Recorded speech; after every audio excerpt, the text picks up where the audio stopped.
Welcome to the Hyperpolyglot Activist, Learn Languages, Make a Difference. My name is Dr. Carlos Yebra Lopez, and today we're going to talk about ChatGPT, the chatbot from OpenAI, and examine its critical thinking skills, because I've seen many polyglots in the community asking ChatGPT mechanical questions.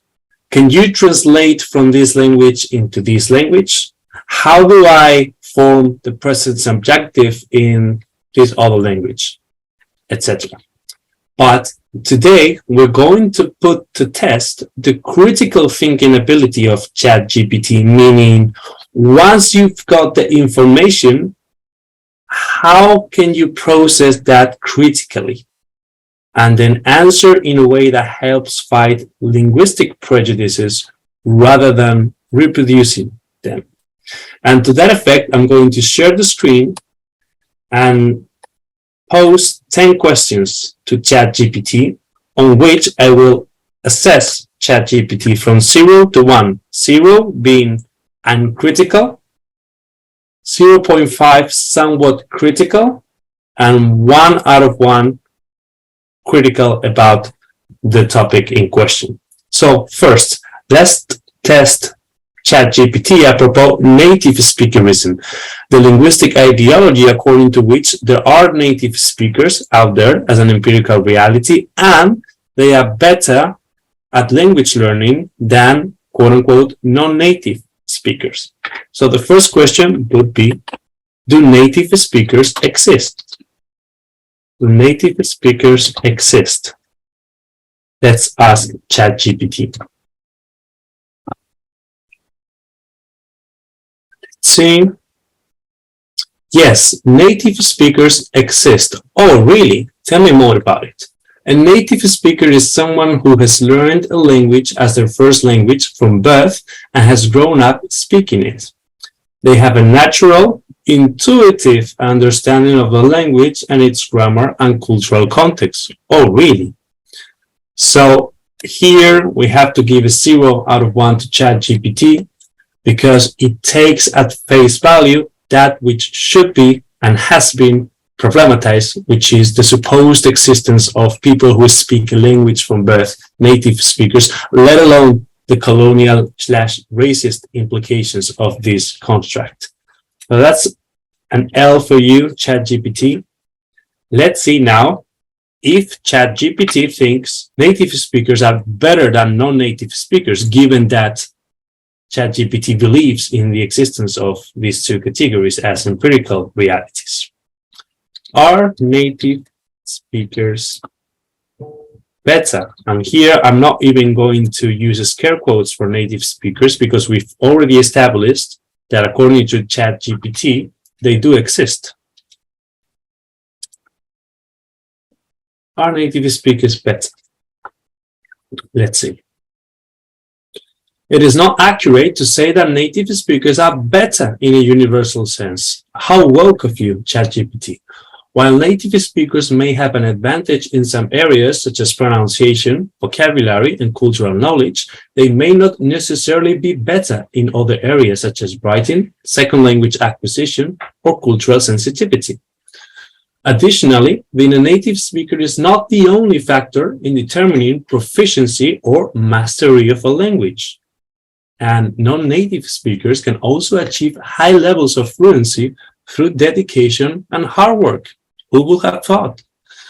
Ultimately, it is important to recognize that language proficiency is a complex and multifaceted skill, and that both native and non-native speakers can bring unique strengths and perspectives to their language use. So here I will give 1 out of 1, being slightly generous, to ChatGPT, because yes, it does reproduce 100 times the native versus non-native binarism, and we already gave a 0 on that question. But it does say that, let's say, L1 speakers versus non-L1 speakers of a given language, each of these people have different advantages and disadvantages, which is the whole point of deconstructing the myth that L1 speakers are necessarily better at language learning than people who have learned that language as their second, third, etc. So, all in all, on native speakerism, a 0.5 out of 1. ChatGPT buys into the language ideology that native speakers exist as an empirical reality in the world out there, but it does not buy into the myth that L1 speakers are necessarily better at language learning than non-L1 speakers. Instead, it nuances that claim by saying that there are advantages and disadvantages to each of these groups. Good. Now, next question. Let's test ChatGPT on accentism. That is, the language ideology according to which only some people have an accent, i.e., those who are not or did not grow in the land where this language is primarily spoken. Who has an accent? Let's see what ChatGPT thinks.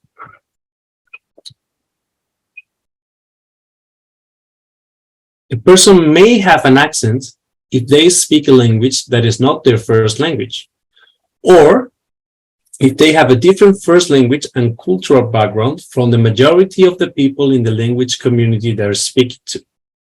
This is very interesting because there's a lot of hedging in this sentence. People may have an accent, so not necessarily. And if they speak a language that is not their first, now ChatGPT is talking in terms of first language versus non-first language, like I was doing before, like critical linguists do, as opposed to talking about native speakers versus non-native speakers. An accent can be characterized by distinct pronunciation, intonation, or rhythm that is distinct from the notes of the language being spoken. It is important to note that accents can vary greatly and that having an accent is not inherently negative or a reflection of one's ability to communicate effectively.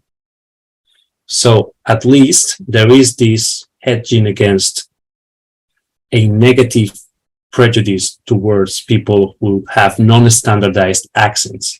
Accents can be a source of pride, cultural identity, and diversity, and should not be used to judge or stereotype individuals. Again, this is a message conducive to social justice, so it's positive. I will give ChatGPT a 0.5 here.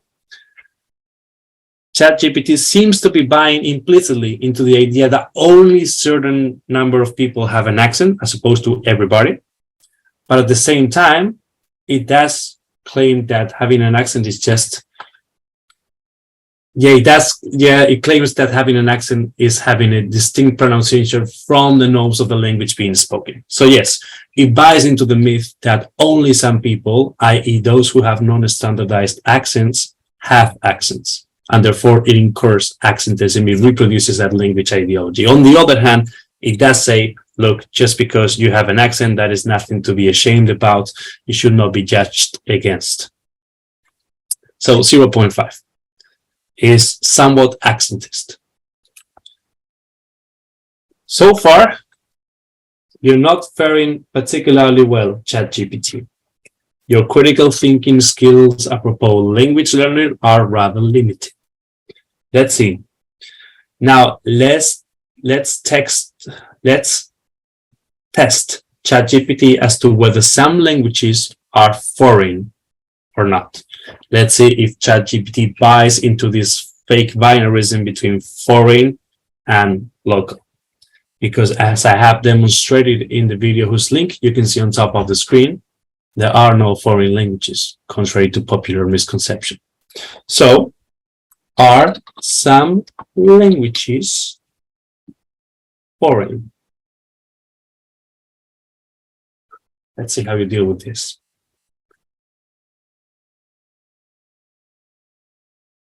Yes, some languages can be considered foreign in a particular context. So this is important. It does answer in the positive, there are foreign languages, but it does put foreign in between scare quotes, meaning I don't take this at face value. And it says some languages can be considered as a subjective judgment, right? foreign in a particular context. It's not that these languages are in themselves foreign, like native speakers exist according to ChatGPT. Instead, this time ChatGPT says some languages can be considered subjectively for some individuals foreign. The term foreign language, again, in between the scare quotes to indicate that critical distance, typically refers to a language that is not widely spoken or used in a particular community or country.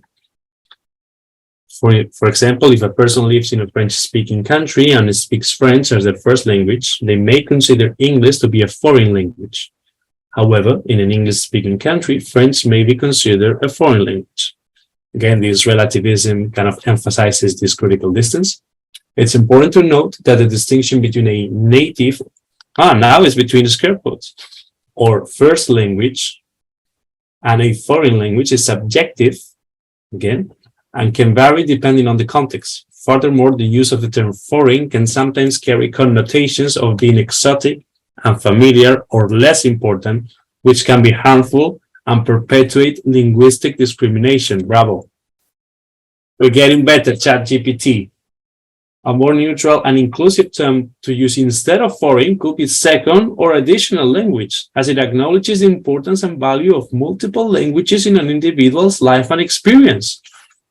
There we go. Now we get into something very good. Okay, I have to give ChatGPT a 1 out of 1 on this one. It looks as though it was taking at face value the supposed existence of foreign languages in the first sentence, but then it just got better and better and more critical, and it ended up persuading me that it does not endorse the use of the label foreign to speak of languages because of its pernicious connotations. Very good. Now, an even more difficult task is going to be the extent to which ChatGPT can think along the lines of translanguaging, which you can explore in the link that you can see on top of the screen. And essentially, the proponents of translanguaging claim that languages do not exist as objective realities that describe self-contained autonomous entities called languages, but instead, all there is the activity of languaging and the telling apart of certain lexical structural parts of people's unified repertoire and sorting them out into quote-unquote languages comes after the fact, a posteriori. This is what allows us to count languages and say, oh, I speak 10 languages, because we implicitly believe in the existence of languages as separate, pre-existing entities. Translanguaging says, look, that's not true. All there is languaging, and then from there we abstract different parcels of this unified repertoire and talk about this as being a language on its own. So, can languages be counted? According to a standard language ideology, languages can be counted. According to translanguaging, they cannot be counted, or they should not be counted, or they could be counted with the caveat that this counting is socio-political rather than empirical. Yes, languages can be counted. There are approximately 7,000 languages spoken in the world today, with estimates ranging from 6,000 to 7,000. These numbers can be challenging to determine with accuracy. Oh, can they? Tell me more about this. As a definition of what constitutes a language can be subjective. Oh, all right. And some languages may be endangered or have limited numbers of speakers. Nevertheless, linguists and organizations such as Ethnologue make efforts to count and catalog the world's languages. So, I'm going to give ChatGPT a resounding 0 on this. I could give it a 0.5, but I don't think that this caveat that it can be challenging to determine with accuracy the number of languages is enough to show just how pernicious and inaccurate it is to speak of counting languages and to take this ability to count languages at face value. So I think that ChatGPT does a poor job here, and consequently it's a 0 out of 1. Now, I can be more lenient perhaps in subsequent questions, taking into account that I was a bit strict here, but we'll see about that. Now, much in the same vein, let us see now whether ChatGPT buys into the whole code switching ideology. Now, you can only switch between languages if you speak languages as separate, discrete, autonomous, self-contained entities to begin with. So if you do not buy into the idea that languages can be counted, you cannot subscribe to the idea that you can possibly mix languages because they don't exist separately. So how could you mix them? Right? But as we've seen, ChatGPT does buy implicitly into the idea that languages exist as separate entities. So that is compatible with the thinking that you could be mixing them in a conversation, which is contrary to what translanguaging has demonstrated. So let's see. Do people mix languages? Do people mix languages? Perhaps a more accurate question would be, can people mix languages? Because even if people don't mix languages, that doesn't prove that they could not mix languages, right? So can people mix languages? Does this ability even exist? Can people mix languages? Yes, people can mix languages. There you go. As clear as it comes. It cannot be more explicit than this. So you get another 0, ChatGPT. This is commonly referred to as code switching, or language mixing. It can occur when people are bilingual or multilingual and switch between 2 or more languages in conversation. Again, taking a full, flat face value, the idea that languages exist separately, and so then down the road, people mix them. Code switching can happen for various reasons, such as to communicate with multilingual friends or family members, to express a certain message or concept more effectively, or to emphasize cultural identity. Code switching can also occur on a larger scale in communities where multiple languages are spoken, such as in multilingual countries or regions. In these contexts, code switching can be a common practice and a part of everyday life, and can serve as a tool for communication and cultural expression. It is important to know that code switching is a normal and natural part of multilingualism, and should not be stigmatized or discouraged. So this is very ironic. ChatGPT is trying to fight linguistic prejudice. It should not be stigmatized, it should not be discouraged, by nonetheless reproducing a category, code switching, that is premised on a conception, a standard language ideology, that is at the root of much linguistic prejudice. Instead, code switching can be seen as a reflection of the dynamic and creative ways in which people use language to express themselves and connect with others. Wait until ChatGPT discovers translanguaging. You'll be over the moon, ChatGPT. So it's a clear 0. It reproduces the category code switching and its implications without any critical distance, even when it tries to draw upon the category of code switching and code mixing, to nonetheless convey a message of social justice. But it fails to do so, because it only does so at the expense of reproducing a category that is at the root of much of that prejudice. Now, translanguaging proved too much for ChatGPT. What about the Sapir-Whorf hypothesis? Does the world look different in every language? As you know, there is this famous debate as to the extent to which the languages that we speak shape the way we perceive the world. On one end of the spectrum, we have Neowhorfians, such as Lea Boroditsky, according to whom we have 7,000 cognitive universes, for each of the languages that we speak as mankind.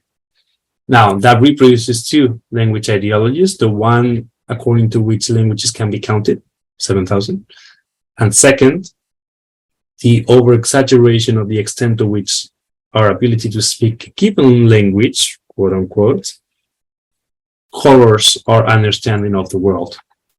On the other end of the spectrum, we have people like John McWhorter, who claims that Yes, speaking languages does have a certain influence in the way in which we perceive the world, but that influence is often negligible. It's not really a radically different cognitive universe or worldview, as Neowhorfians will have it.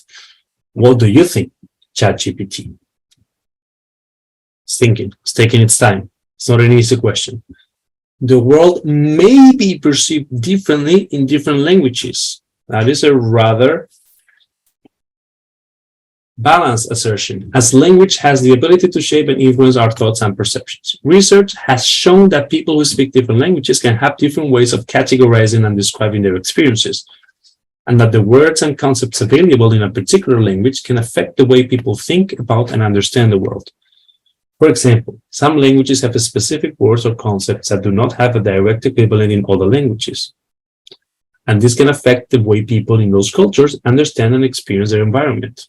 This is all true. This is all uncontroversial. Additionally, the grammatical structure of a language can influence the way people think about time, causation, and other abstract concepts. However, it is important to note that the relationship between language and perception is complex and multifaceted, and that many factors beyond language, such as culture, education, and individual experiences, can also shape our perceptions of the world. So this is more towards the John McWhorter position on this topic. That culture, and not necessarily language per se, is responsible for that cognitive shaping. Nevertheless, the power of language to shape our thoughts and experiences highlights the importance of language diversity and the need to respect and preserve the world's linguistic heritage. Okay, this is a pretty good answer. I think this is well balanced. It does strike a good balance between extreme Neowhorfians on the one hand and people like John McWhorter who downplay to a significant extent the influence of language in the world. So I would say that this is a 1 out of 1. This is a very instructive and edifying answer. Well done, ChatGPT. A rare success of artificial intelligence when it comes to applying critical thinking skills to polyglossia and language learning. Now, what do you think about flags standing for languages? Do flags represent languages? As you know, they do not, even though they're often used by people to fulfill that task. Do flags represent languages?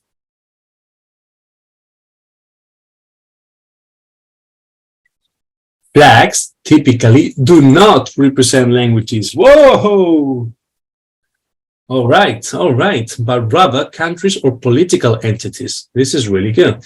Flags are symbols of national identity and are used to represent the country or political entity and its people.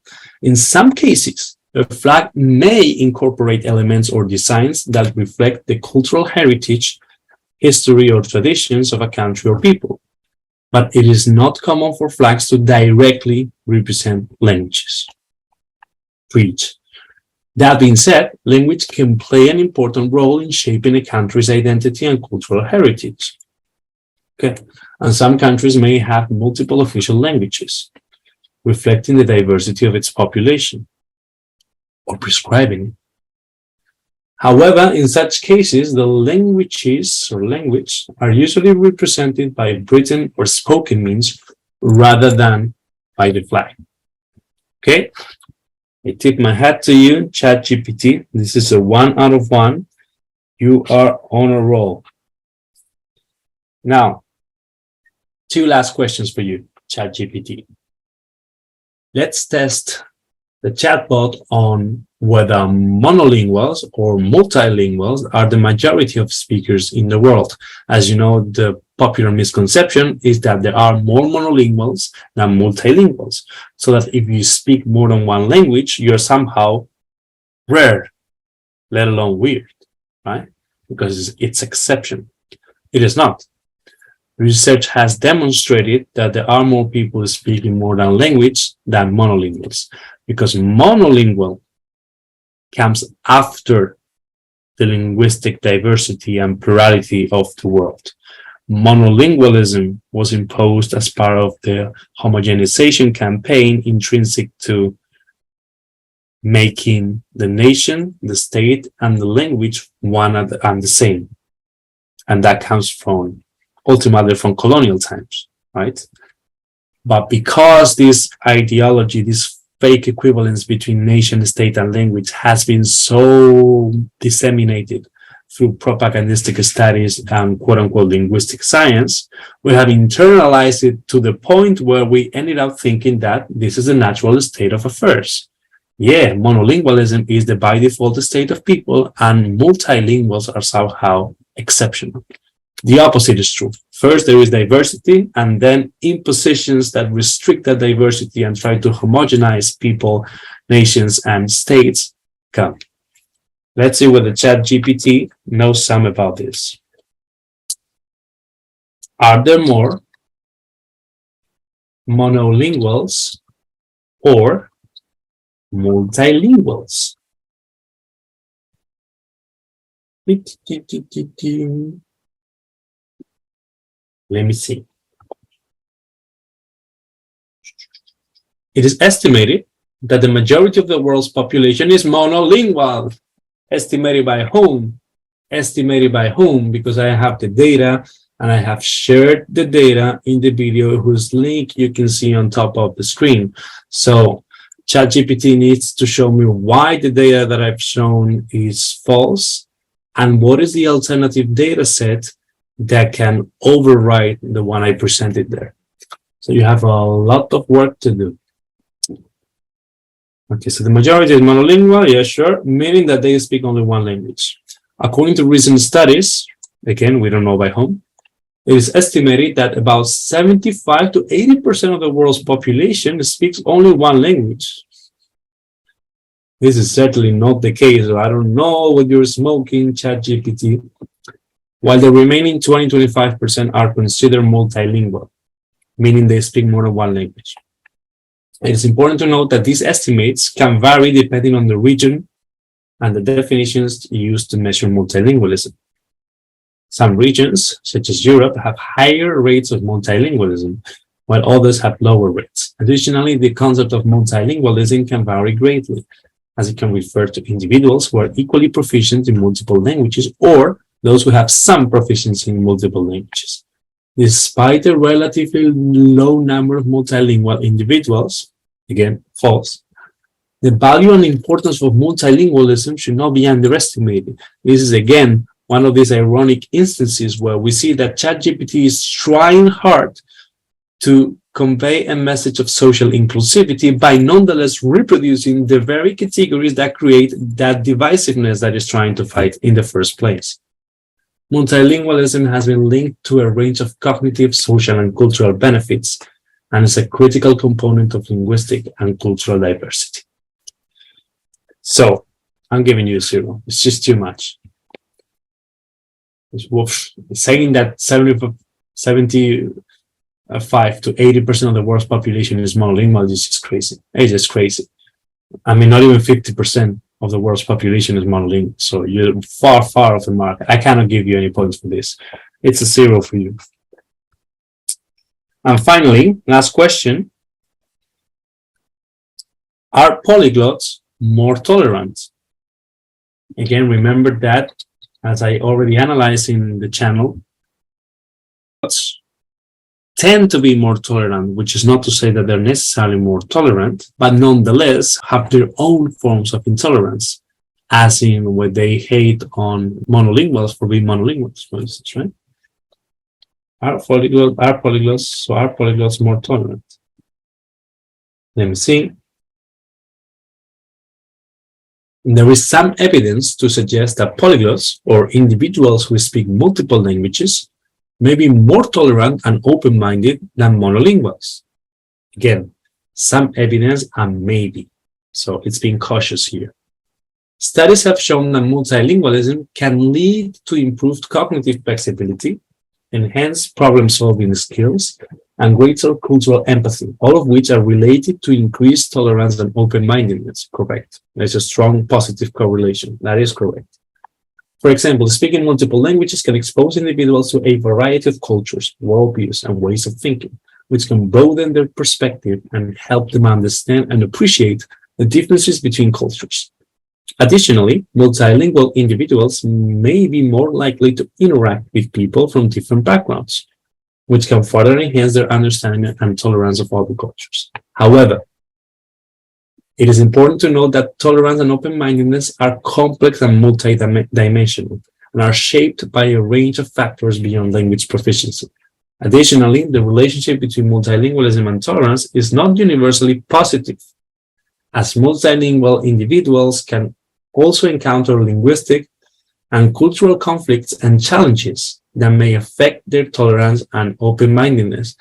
Yeah, ask those polyglot Nazis, for instance, right, who were polyglots and at the same time Nazis. Therefore, while multilingualism may be a contributing factor, correct, to greater tolerance and open-mindedness, it is not the only factor and cannot be seen as a guarantee of these traits. That's exactly the case. There is a strong positive correlation between polyglossia and tolerance, but not all polyglots are tolerant, and it is not because they're polyglots that they are tolerant. We have many instances of the opposite case. Perhaps ChatGPT could have also discussed what particular instances of intolerance are prevailing amongst polyglots, for instance, intolerance towards monolinguals or looking down on monolinguals. But I think that this is a pretty accurate and comprehensive answer. So I will give, in all honesty, a 1 out of 1 grade to ChatGPT on this one. So to recapitulate, ChatGPT struggled somewhat with native speakerism, where it scored a 0.5 out of 1.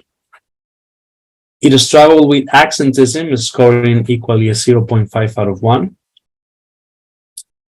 It did pretty well on whether some languages are foreign. It was pretty critical. It had a critical distance towards the label foreign, etc. So I gave a 1. And it completely messed up when it came to translanguaging. It showed that it's not critical enough when it comes to the standard language ideology, according to which languages can be separated, counted, are self-contained, autonomous, discrete entities that can be collected like Pokemons. It completely failed at that, having a critical perspective on that issue. It also failed at engaging critically with the idea of code switching and code mixing. So 2 zeros on that. It was much better when it came to discussing the Sapir-Whorf hypothesis, offering a very well-balanced answer, somewhere between Neowhorfianism and the John McWhorters of the world. So I gave it a 1 out of 1 on that. Do flags represent languages? ChatGPT did a very good job at questioning and problematizing that assumption. So that's another 1. And then for the last 2 questions, it failed at deconstructing the popular misconception that there are more monolinguals than multilinguals. So it's 0 on that. And it offered a pretty good answer on why polyglots are not necessarily more tolerant, even though they tend to be more tolerant. So all in all, I gave ChatGPT a 5 out of 10 when it comes to critical thinking skills on polyglossia and language learning. So that's all from me. What do you think about this analysis? Would you have asked ChatGPT other questions in order to assess its ability to engage polyglossia and language learning from a critical perspective? Let me know in the comments down below. And as always, thanks for watching.